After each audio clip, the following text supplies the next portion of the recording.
Today in this video we will learn about how to enable comment edits from user end in WordPress website.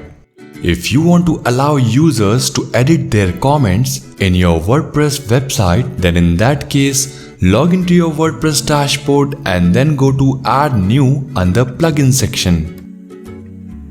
Now here search for a new plugin on the top right corner, that is Simple Comment Editing.